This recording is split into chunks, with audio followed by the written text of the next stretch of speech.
며칠 전 제가 신문을 봤는데 500억 원이라는 엄청난 투자 사기를 벌인 회사의 대표와 간부들이 중형을 이제 선고받는 것을 봤습니다. 가상화폐를 취급하는 그 회사인데 자기들이 알려준 품목이 엄청 오를 것이기 때문에 거기 투자하면 이제 10주 정도면 투자 금액의 200%를 받을 수 있다. 그렇게 이제 투자자들을 속였습니다. 사업장에 비치된 잡지에는 그 대표와 문재인 대통령이 함께 사진을 찍은 그 사진이 실려 있었어요. 물론 진짜 찍은 게 아니라 합성 사진입니다. 이 그 사기로 수천 명이 이제 피해를 입었다고 합니다. 아마 이제 이 자리에 앉아 있는 분들 중에서도 꼭 그런 것은 아니지만 이제까지 살아오시면서 한 번쯤은 돈 때문에 이제 사기를, 크고 작은 사기를 아마 당한 적이 있을 것입니다. 어떤 분은 이제 뭐 개를 들었는데 개주가 그 개돈을 가지고 이제 도망가서 개돈을 뜯긴 분도 아마 있을 것입니다. 또 어떤 분은 뭐 친구나 누구에게, 지인에게 돈을 빌려줬는데 받지 못하는 그런 분도 있을 것입니다.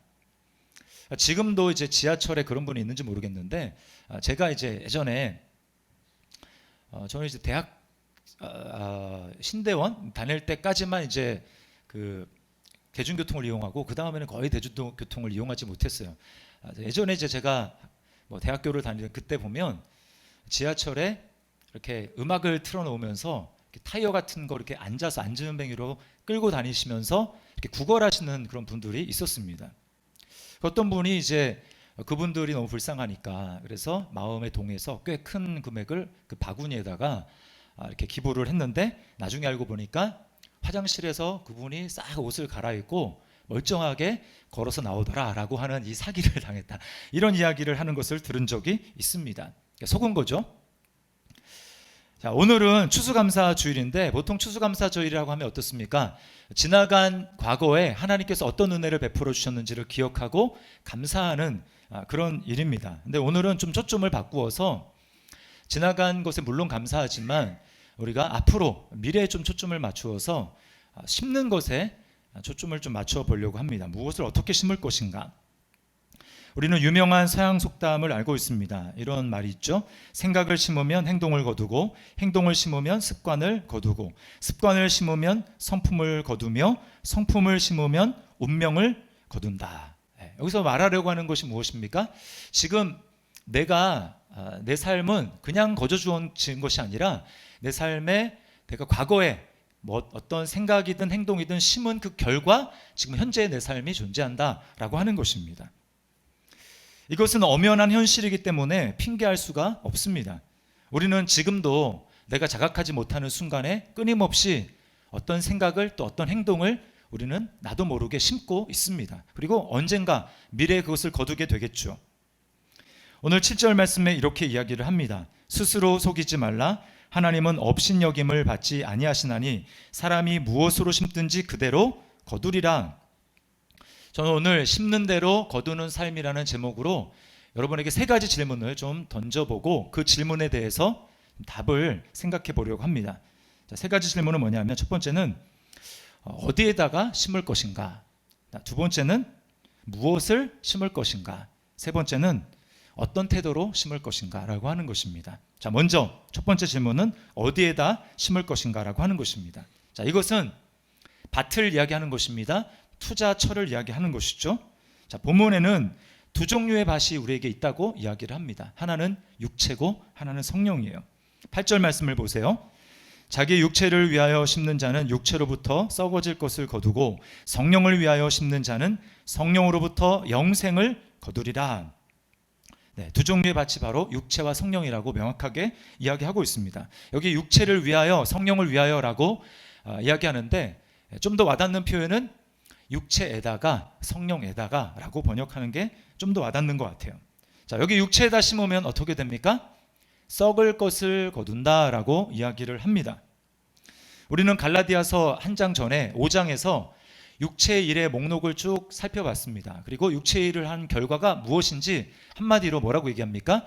그런 사람들은 하나님의 나라를 유업으로 받지 못할 것이다 라고 이야기를 합니다. 그게 바로 썩어질 것을 거두는 것을 말하는 것이죠. 예수님도 똑같은 말씀을 하셨습니다. 너희 보물을 이 땅에다가 심지 말아라. 땅에다가 보관하지 말아라. 그 땅에다가 보관하면 좀이 쓸고 또 녹이 쓸고 도둑이 도둑질을 한다라고 말씀을 하셨죠. 그래서 열심히 투자하지만 열심히 심지만 나중에 손에 거두는 것이 없다라는 것입니다. 잘못된 곳에 투자한 것이죠. 자, 그러면 그리스도인은 어디에다가 심어야 할까요? 그것은 바로 성령의 밭에다가 심어야 합니다. 거기서 영생을 거두는 거예요. 이제 앞장에 갈라디아서 5장에 또 성령의 열매에 대해서 우리에게 이야기하는데 성령 열매가 9가지라고 이야기하죠. 자, 무엇입니까? 사랑, 기쁨, 화평, 오래 참음, 자비, 양선, 충성, 온유, 절제. 이 9가지, 이것은 바로 예수님의 성품을 말합니다. 그것을 우리가 그대로 담게 된다라는 것이죠. 자, 내가 투자를 했는데 그 투자한 모든 것이 다 예수님을 닮은 성품으로 변화된다. 여러분, 이것은 없어지는 게 아니에요. 왜 그렇습니까? 소유가 아니라 존재이기 때문에 그러한 것이죠. 내가 투자한 것마다 예수님의 성품으로 닮아진다. 이것만큼 여러분 남는 장사가 어디에 있습니까? 이것이야말로 예수님이 말씀하신 보물을 하늘에 쌓는 삶인 것입니다. 우리는 예수님을 믿지 않아서 예수 그리스도 밖에 있었을 때는 선택의 여지가 없었어요. 우리의 모든 심는 것은 다 육체에다가 심는 삶이었고 그 거두는 것은 다 썩어질 것, 영원한 것이 아니라 없어질 것을 거둘 수밖에 없었습니다. 그러나 그리스도 안에서 우리가 변화된 다음에 우리는 이제 선택지가 넓어졌어요. 우리는 성령 안에다가 심을 수 있는 그런 사람이 된 것입니다. 그러므로 여러분, 우리는 이제 우리의 눈이 열리고 영원한 것을 알게 됐기 때문에 없어질 육체에다가 심는 것이 아니라 성령에다가 심음으로 영생을 거두는 삶을 살아야 하는 것입니다. 자, 여기서 한 가지 생각해 볼 것이 있는데요. 그것은 성령을 위하여 심는 자는 성령으로부터 영생을 거둔다. 여기 거두리라 이렇게 미래로 이야기를 하죠. 자, 질문을 여러분에게 하나 던지겠습니다. 여러분이 예수님을 믿으면 그 즉시로 영생과 구원을 받습니까? 아니면 미래에 영생과 구원을 받습니까? 네. 즉시로 받아요. 즉시로. 아멘이시죠? 네. 내가 예수님을 지금 믿기로 결정하고 예수님을 받아들이면 그 구원이 앞으로 오는 것이 아니라 그 즉시로 내 마음에 하나님의 구원이 임하는 것입니다. 이게 성경의 약속이에요. 그리고 거기에는 나의 노력이 1도 들어가지 않고 전적으로 그 모든 것은 하나님이 우리에게 하시는 일입니다. 하나님의 은혜로, 전적인 선물로, 하나님의 호의로 우리에게 주시는 거예요.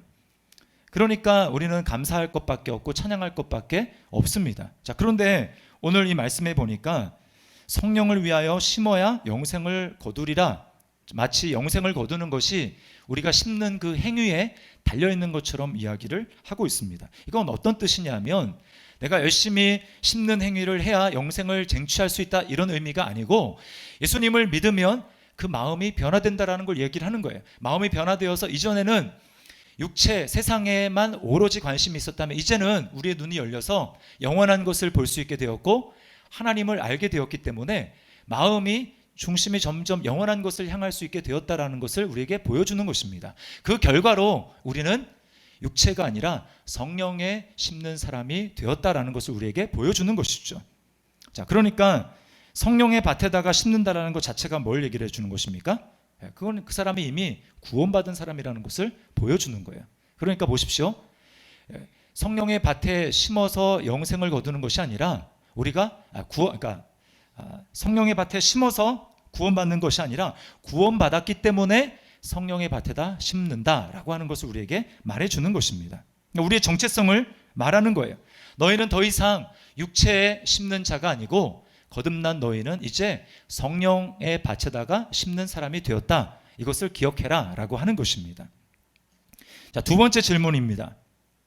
자, 우리는 무엇을 심을 것인가 라고 하는 것이죠.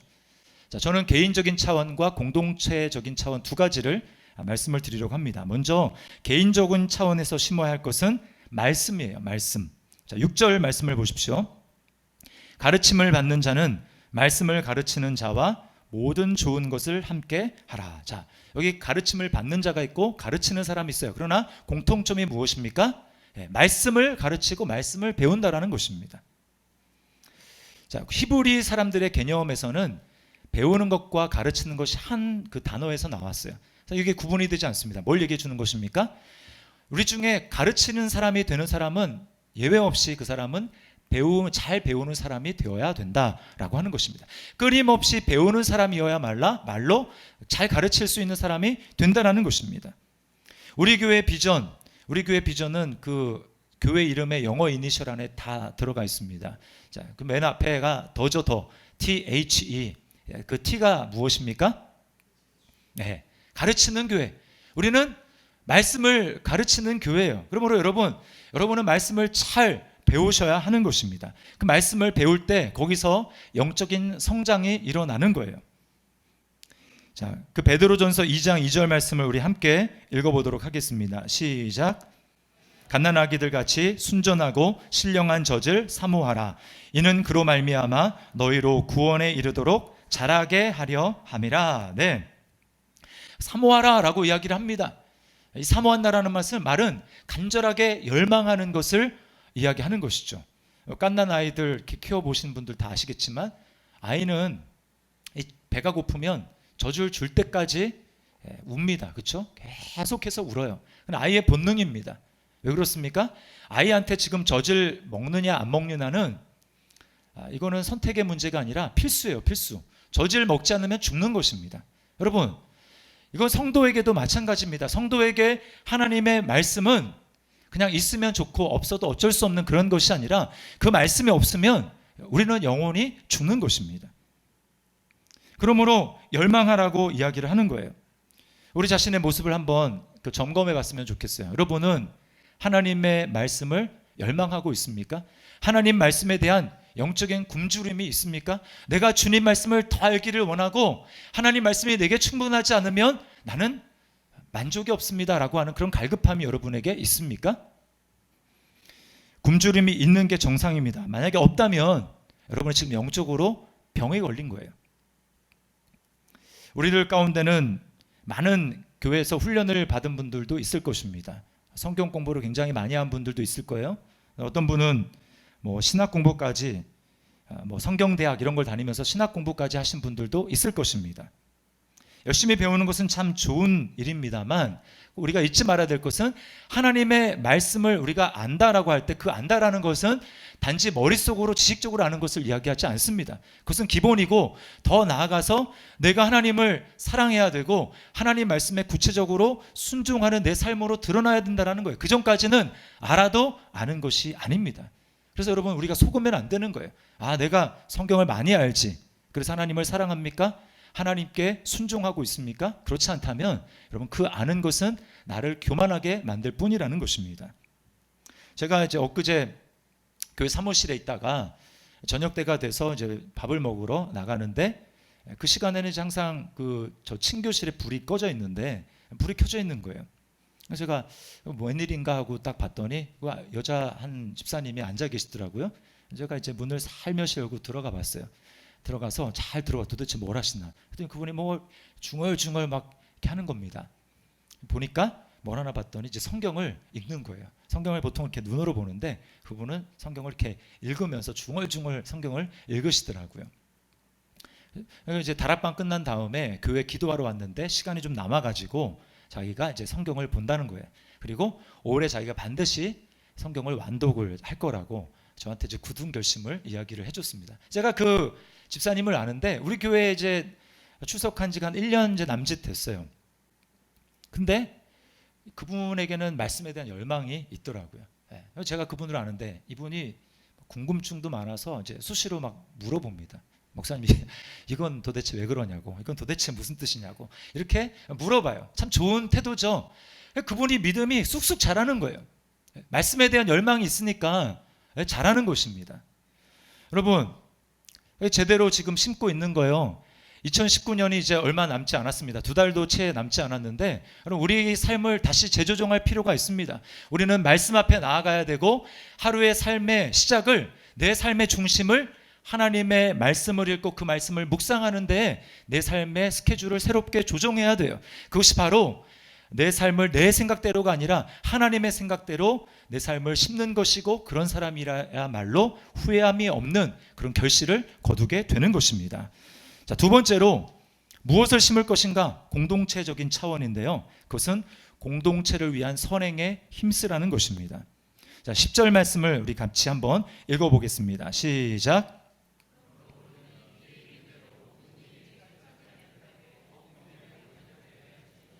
네, 기회 있는 대로 착한 일을 하되 모든 이에게 착한 일을 하되 더욱 믿음의 가정에게 할지니라. 네, 우리는 기회 있는 대로 하나님이 주시는 기회대로 선행을 힘써야 됩니다.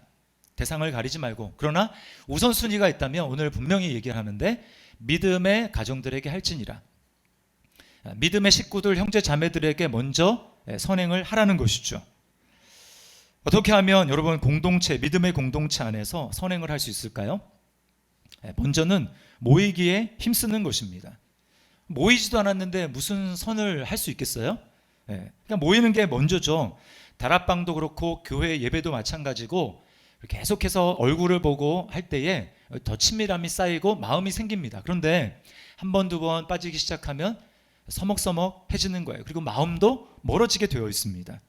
그러니까 여러분 공동체를 세운다, 공동체의 선을 행한다 어렵게 생각할 것이 아니고 그 출발은 모이기에 힘쓰는 것입니다. 일단 모이면 역사가 일어나고 모이면 그 안에 하나님의 움직이심과 성령의 일하심이 있어요. 자, 그런가 하면 또 하나는 나눔을 실천하는 것입니다. 오늘 보니까 착한 일을 하라라고 하는데 이 착한 일이 6절에 나오는 함께하라라고 하는 말과 연결되어 있어요. 이 6절에 함께하라는 말은 그 원어로는 코이노니아라고 합니다. 코이노니아. 이거는 영적인 것은 물론이거니와 물질적인 것을 나누는 것도 포함되는 것입니다.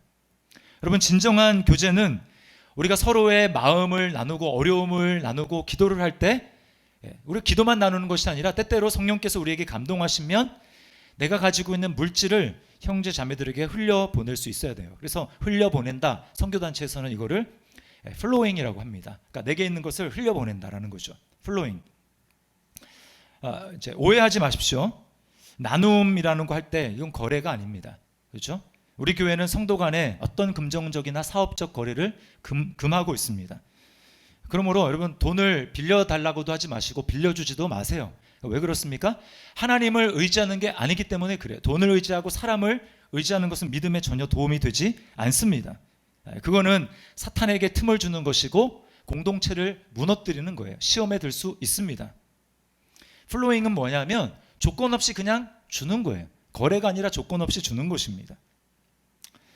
왕의 재정이라는 책을 아마 여러분이 읽어보신 분도 많고 또 유튜브에서 김미진 그 간사님의 강의를 들어보신 분도 많을 텐데요. 이제 제가 이 강의를 그 설교를 준비하다가 이제 그 예화가 생각이 났어요. 책에 나온 예화인데요. 이 그 김미진 간사님이 사업이 완전히 이제 망한 다음에 그 다음에 이제 재기를 할 때는 마음속에 작정을 했습니다. 내가 다시는 세상적인 가치관으로 물질을 그렇게 대하지 않으리라. 하나님의 가치대로, 성경적인 가치대로 물질을 바라보고 또 내가 하나님 말씀에 철저히 순종하리라. 이렇게 결단을 하고 이제 삶의 이제 모든 부분에 있어서 훈련을 하기 시작하는데 그분이 이제 50억 빚을 다 갚을 때쯤 돼서 이제 여기저기서 강의가 이제 그 쇄도 요청이 쇄도하기 시작했어요. 그러니까 전에까지만 해도 이제 대중교통을 이용하면서 다녔는데 이제 그러기가 좀 어려워진 시점이 된 겁니다. 이제 중고차라도 사야 되겠다. 이분이 작정을 하고 한 달에 50만 원씩 10달을 모았어요. 500만 원. 그래서 이제 중고차를 사려고 딱 나가는데 마음속에 이런 하나님의 감동이 오는 것입니다. 그 돈을 전부 어떤 선교사님에게 선교 헌금으로 보내라. 이런 감동이 딱 오는 거예요. 여러분은 만약에 그런 감동이 마음속에 올 때 어떻게 하시겠습니까? 무슨 말도 안 되는 소리야. 이렇게 하시겠습니까? 이분이 이제 하나님의 말씀에 철저히 그 훈련하는, 복종하는 훈련을 하고 있었는데, 내가 잘 들어야 돼. 이거 하나님의 음성이 아닐 수 있어. 라고 하면서 이제 분별을 하는데, 가만히 생각해 보니까 이거는 절대로 사탄의 음성일 수는 없다라는 거죠. 사탄이 선교 헌금하라고 하는 사탄은 봤습니까? 그런 사탄은 없어요.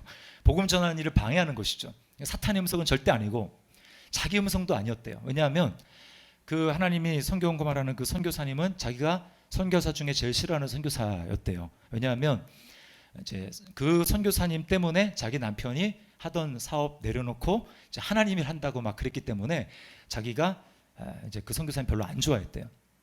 그러니까 안 좋아하는 사람한테 선교사님한테 성경을 보내라, 이게 이제 자기한테 나올 일은 절대 없다라는 거죠. 그러면 나머지 딱 한 가지 선택지는 뭡니까? 하나님의 음성이라는 거예요. 그때 자기 벽면에다가 붙여놓은 그 문구가 떠올랐습니다. 그게 뭐냐면 하나님이 말씀하시면 즉시 온전히 기쁘게 순종한다. 즉시 온전히 기쁘게. 매일 막 그거를 아들과 함께 나 따라해 하면서 재창을 했는데 이 순간에 지금 딱 그런 마음이 드는데 안 할 수 없잖아요. 그래서 즉시 온전히 순종했대요. 근데 기쁘게가 안 되더랍니다. 예.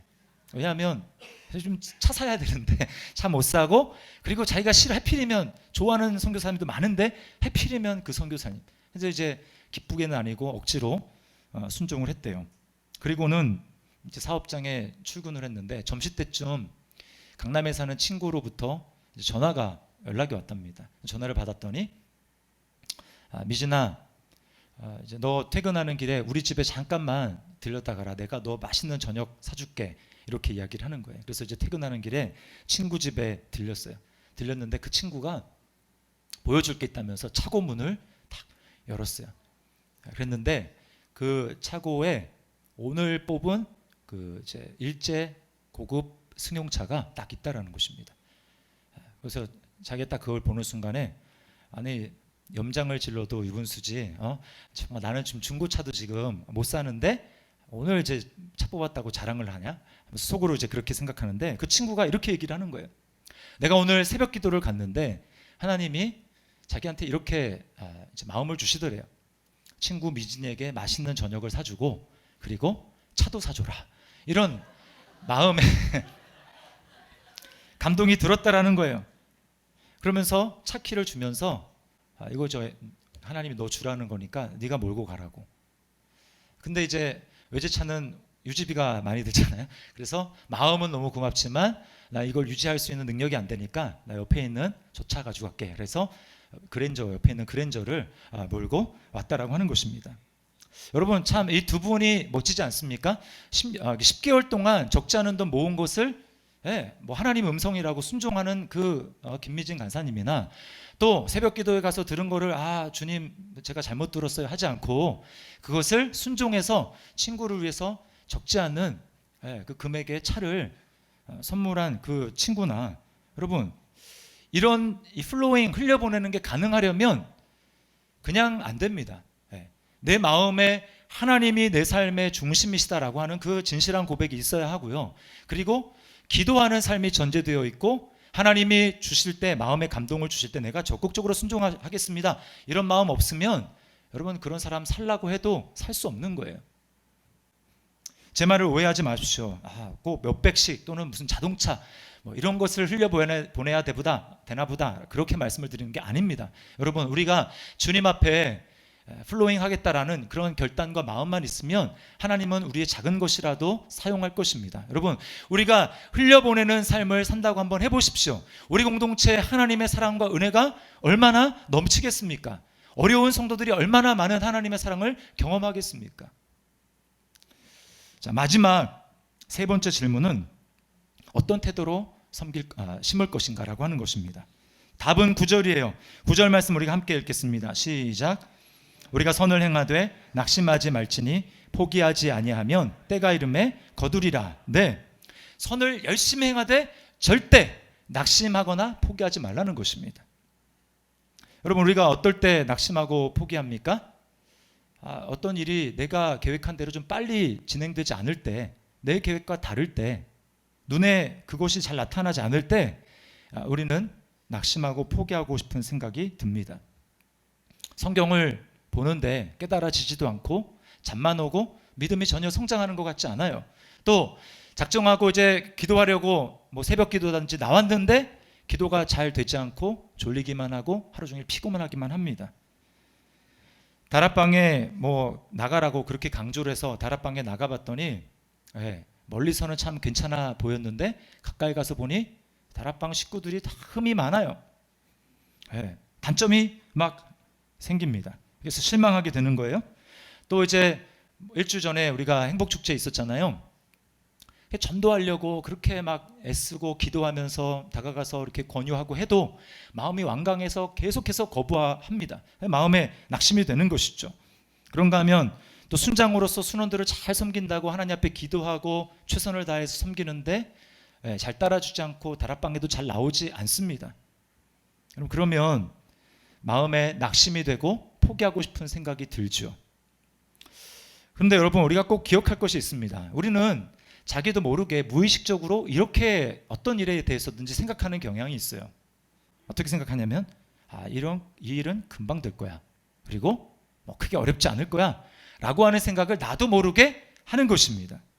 그러니까 조금만 지체되거나 방해 세력이 등장하고 장애물이 등장하면 포기하고 싶어지는 것이죠. 우리는 반대로 생각해야 됩니다. 이 일은 시간이 걸릴 거야.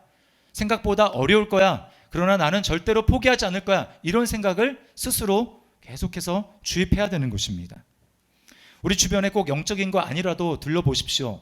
값이 나가는 것, 정말 고귀한 것들은 다 거저된 것이 없고 고난과 역경을 반드시 통과한 것들입니다. 한자 성어에도 고진감래라는 말이 있잖아요. 고생 끝에 낙이 온다. 고난에 쓰디쓴 것이 지나가면 달콤한 열매를 거둘 수 있다라는 것이죠. 짐킴 홀딩스의 김승호 회장님이 제가 유튜브에서 이제 돈에 대해서 강의한 것을 짤막한 영상을 본 적이 있는데요. 거기서 뭐라고 얘기냐면 돈의 속성 여러 가지 중에 속성 한 가지가 뭐냐면 아주 고생해서 번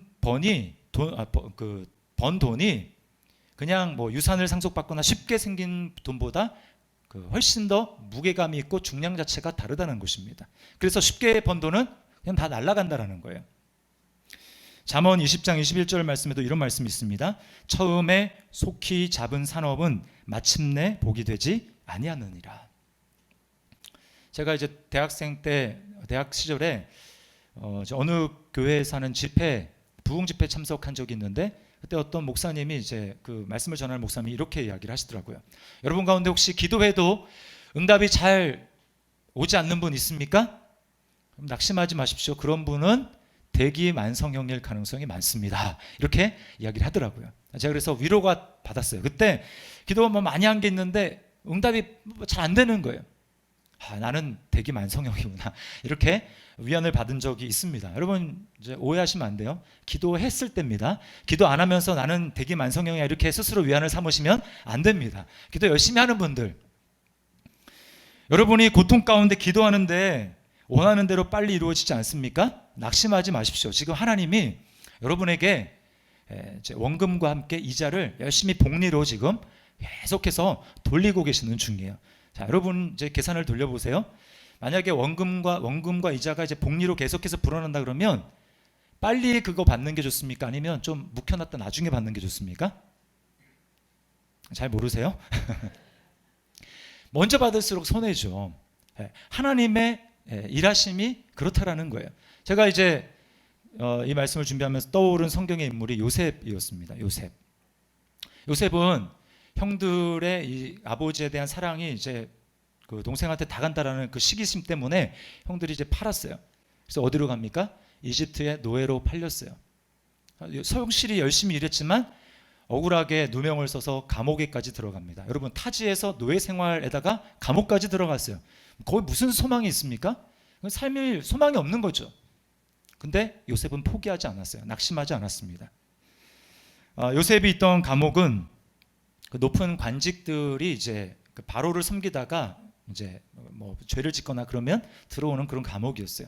요셉은 거기서도 그 죄수들을 열심히 성심히 잘 섬깁니다. 그 중에 한 사람이 이 바로의 술 시중을 두는 관원이었어요. 꿈을 꾸는데 요셉이 그 꿈을 해몽해주고 요셉 꿈대로 그 사람이 복직을 하게 됩니다.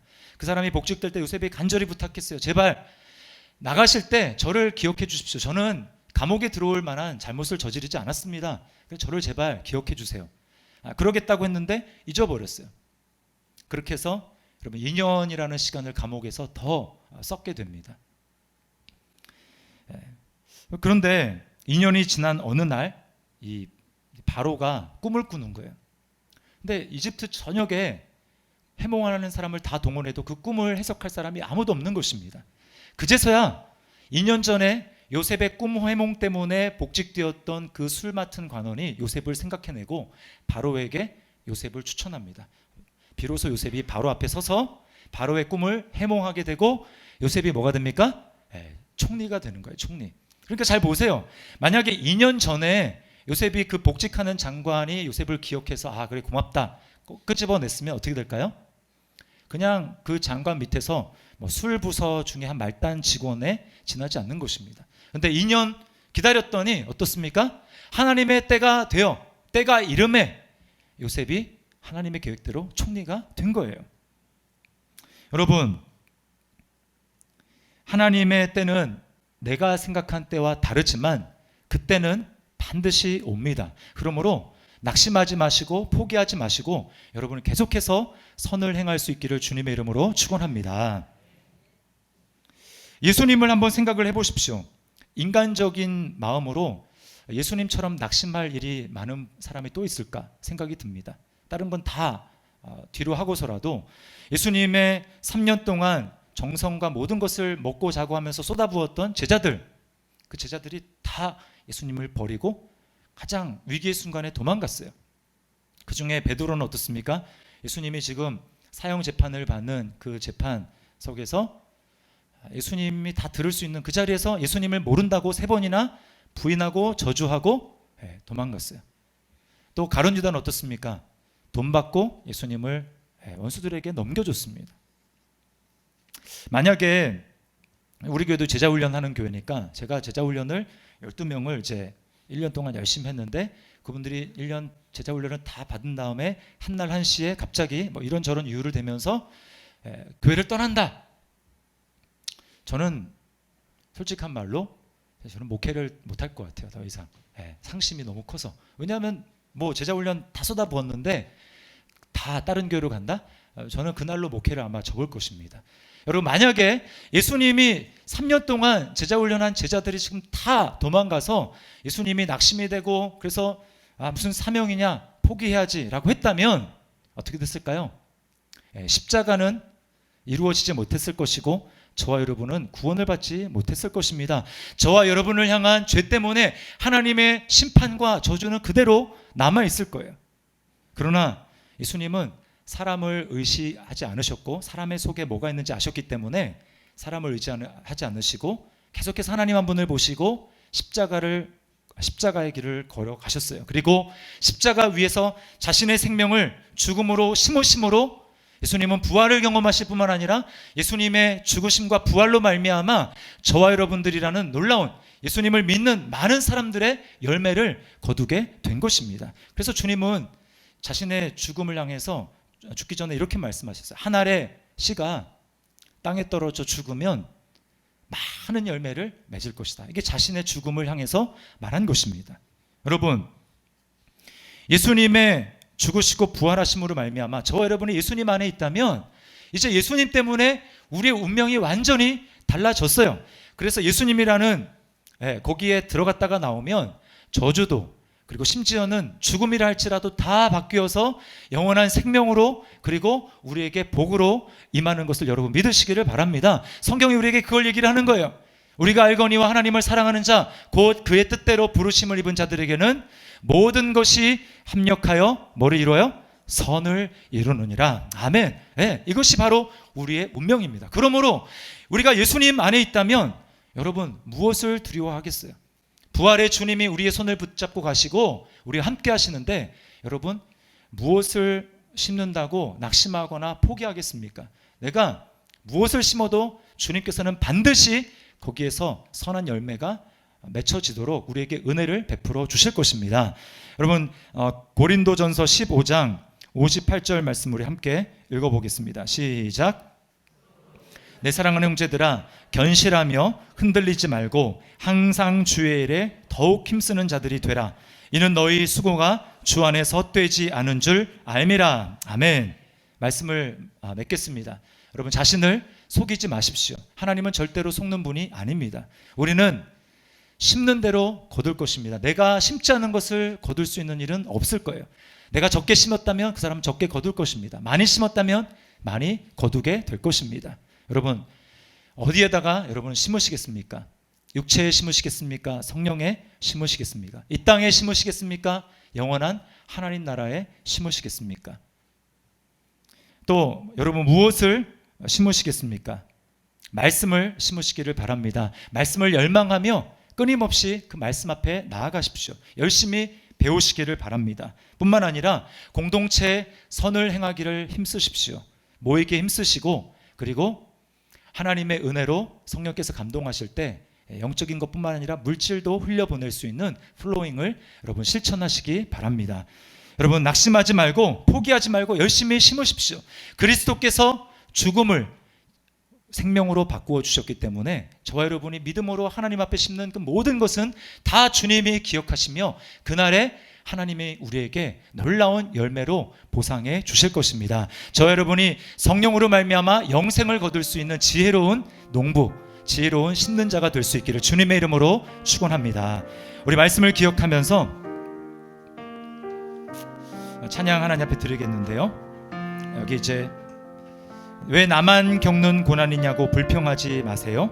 고난의 뒤편에 있는 주님이 주실 축복 미리 보면서 감사하세요. 이 시간 여러분 선을 행하다가 지금 혹시 마음에 낙심이 되고 포기하려는 그런 마음이 있는 분들은 이 말씀을 기억하면서 찬양 고백하면서 주님 앞에 다시금 우리 마음을 결단하면서 하나님 앞에 나아갔으면 좋겠습니다.